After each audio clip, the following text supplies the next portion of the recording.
Hello, I'm Sebastian. Welcome to Nine Nar Trees podcast. Today, I will summarize and review the book.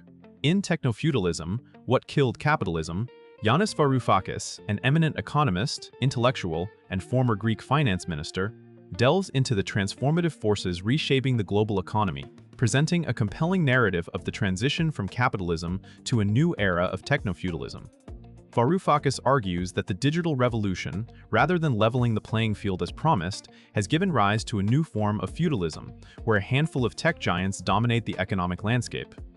Through a mix of economic analysis, historical context, and forward-looking insights, Varoufakis makes a case for how this shift undermines democracy, exacerbates inequality, and I will give you key takeaways from this book.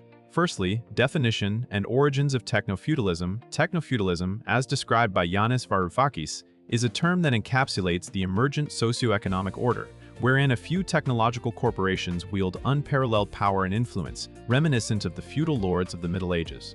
This transition, Varoufakis suggests, is rooted in the digital revolution's failure to democratize the economy. Instead of breaking down economic barriers and fostering a more inclusive market, the advent of digital technology led to the centralization of wealth and power in the hands of tech companies such as Google, Amazon, and Facebook. Varoufakis outlines how these companies have achieved an almost monopolistic control over digital infrastructures, data, and, importantly, the mechanisms of production and distribution, effectively redefining the principles of capitalism and propelling society into a new era of technofeudalism. Secondly, the shift from capitalism to technofeudalism. Yanis Varoufakis peels away the layers of this transformative shift, providing a nuanced analysis of the mechanics behind the transition from capitalism to technofeudalism. He argues that capitalism, characterized by competitive markets and the commodification of labor and goods, has been usurped by a model where monopolistic tech entities exert control over. Key to this transition has been the digitization of the economy, which has allowed these entities to harness data as the ultimate commodity, a trend that Varoufakis points to as a defining characteristic of technofeudalism. This segment of the book provides crucial insights into how technological advancements, intended to liberate the means of production and distribution, have instead consolidated power, leading to an economy where competition is stifed, innovation is controlled, and the societal divide is widened. Thirdly, consequences of technofeudalism on society and democracy. Technofeudalism, according to Varoufakis, has profound implications for democracy and societal structures. The centralization of economic power in the hands of a few tech giants has not only exacerbated income and wealth inequality, but has also led to a significant shift in political power. Varoufakis explores how these companies wield their power to influence policy, stifle competition, and shape public opinion through their control of digital platforms. Furthermore, the erosion of privacy and the commodification of personal data threaten the very fabric of democratic societies, leading to what Varoufakis describes as a digital panopticon. This section underscores the author's concern about the shifting balance of power and the undermining of democratic principles in the age of technofeudalism. Fourthly, the role of algorithms and artificial intelligence. Varoufakis dives deep into the role of technology, specifically algorithms and artificial intelligence, AI, in cementing the foundations of technofeudalism. He describes how algorithms govern not just economic transactions, but also social interactions and information flow, effectively deciding what we see, buy, and believe. This concentration of power in algorithmic decision-making under the control of tech monopolies represents a form of algorithmic governance that challenges traditional notions of autonomy and freedom. Artificial intelligence, with its potential for predictive analytics and automation, further concentrates economic and political power, leading to increased inequality and a detachment of the elite from the realities of the majority.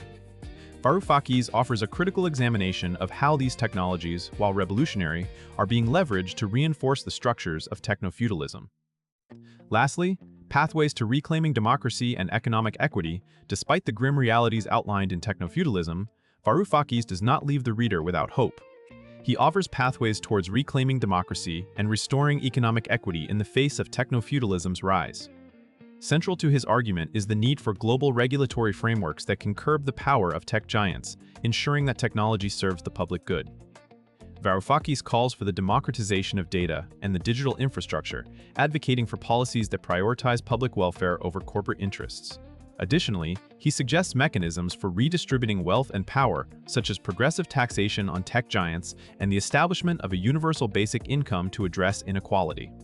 This section not only highlights the challenges, but also provides a roadmap for action, emphasizing the importance of collective efforts in shaping a more equitable future. In conclusion, Yanis Varoufakis' Technofeudalism, What Killed Capitalism, is a must-read for anyone concerned about the future of democracy, economic equity, and societal cohesion in the digital age. Its insightful analysis of the transition from capitalism to technofeudalism, backed by Varoufakis' economic expertise, provides a sobering look at the power dynamics reshaping our world. This book appeals to economists, technologists, policymakers, and the general public, offering a comprehensive understanding of the challenges and potential pathways forward. Technofeudalism not only diagnoses the ailments of our current economic system, but also prescribes actionable solutions, inspiring readers to contribute towards a more equitable and democratic society. It offers a beacon of hope and a call to action for anyone looking to understand and influence the direction of our digital future. If you would like to support Yanis Varoufakis, you can buy the book through the Amazon link I've provided in the podcast description. After reading the book, please let me know what you think and share your thoughts. See you around.